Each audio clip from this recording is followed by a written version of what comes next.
Thanks. When Scott Morrison's own party says that he is a bully, a liar, he has no moral compass and he's unfit to lead the country, how can he expect the Australian public to consider himself fit to lead the country? And Barnaby, we'll get your thoughts on that in a moment. But Jacqui Lambie, let me go to you first on this. Liberal Senator Concetta Fierravanti-Wells this week called the Prime Minister an autocrat, a bully, unfit for office. Did that ring true for you in your dealings with the Prime Minister?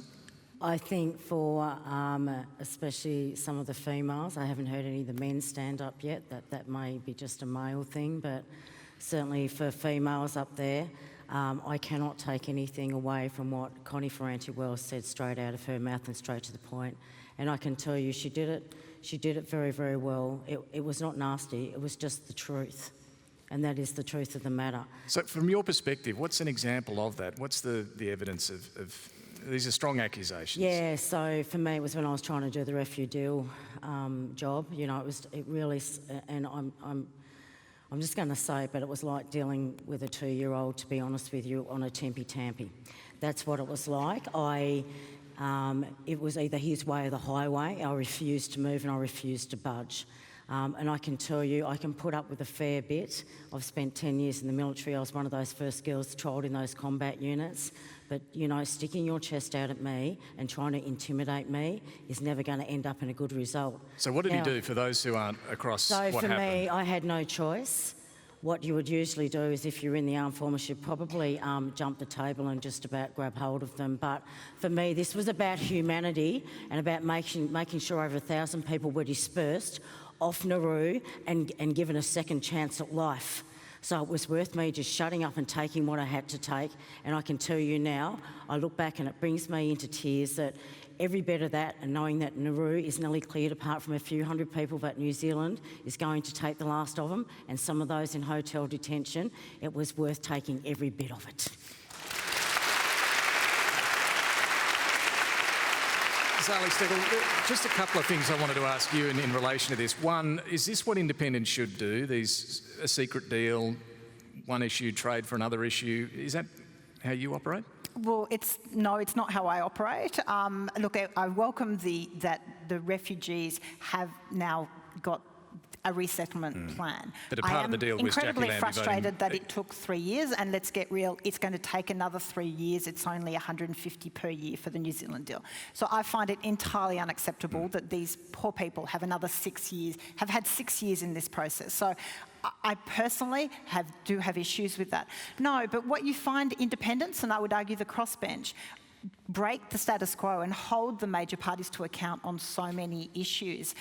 It's not about secret deals. It is about advancing the issues that our communities want us to advance, that the major parties are avoiding because it's not popular in the backroom deals. And the question from Stuart was about the Prime Minister's character. Tell us about your experience with Scott Morrison. Look, I have to say all my experiences with Scott Morrison have been professional. And so I don't have any personal complaints to make. But if I could say and I still have trouble thinking of myself as a politician, but as a person coming into this parliament, I have been shocked by the conduct I've witnessed in the chamber, in the House of Representatives, where we are there on behalf of so many in our communities. What shocked you? The slouching, the turning your back to people speaking to you. I think there's images of the Prime Minister making fun and turning his back to the debate. I think it is disrespectful. I think some of the language used in Parliament, some of the throwaway lines are disrespectful and not becoming of a person in that role. Everyone would be really surprised. We have no code of conduct in Parliament for parliamentarians. A sports person is pulled up by a code of conduct if you bring the sport into disrepute, and we have nothing in Parliament. I find that quite shocking. And we know from last year with the allegations that Parliament has a culture problem. We have a workplace problem, and it has to come from the top. Change has to come from the top. Respect, better standards. And I think it is an indictment on the Prime Minister that so many, and including the Deputy Prime Minister, made comments as well about the Prime Minister's character. This was a text message. That you know, at a time where we need leadership, we have floods, we have bushfires, we have an unstable international arena. We need a head of state, we need a Prime Minister that commands respect and is trusted. Well, just on that, Barnaby, raise Joyce, concerns. yeah, let's get your response then to the question. It's about the character of the PM. There's the comment you made. Emmanuel Macron called him a liar as well, and so on. I mean, do you understand voters having a bit of a concern about his character? Look, no. I think it's incredibly important that we understand it's an incredibly tough job. And politics by its very nature, by the moment you sign that you're going to stand for pre-selection, you understand what you're buying into. It's not, it is not for the weak-hearted, because you're running a country, you have the responsibility of 26 million people before you, and it's a tough game. And so often, as they say about politics, as an adage, and I didn't make it up, it's been around forever, it ends in the 4 Ds so often, that is death, dishonour, disillusionment or disendorsement.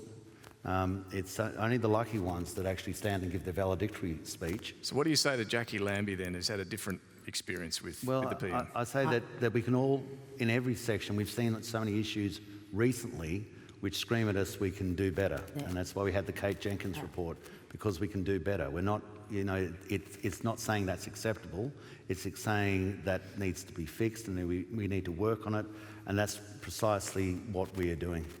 Yeah, and I'm sorry, but the truth of the matter is that Connie Fierravanti-Wells got done over. She's one of the best performers up there. She always has been, because she speaks her mind, because she stands up as a woman.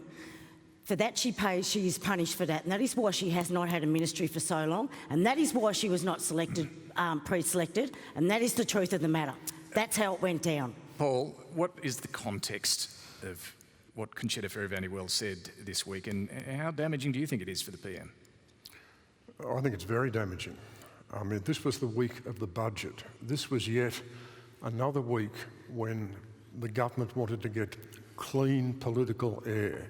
The government wanted to set the agenda around the budget, focus on the economy, and the budget on Tuesday night looked as though it was going to do that.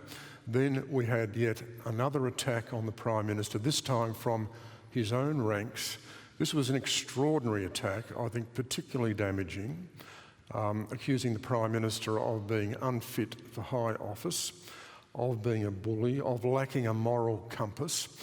And this is particularly damaging because it feeds into the debate about the Prime Minister's character, which has been going on now for quite some time. And we did see for quite a long time last year, one of the Labor Party's major themes of attack on Scott Morrison was about character.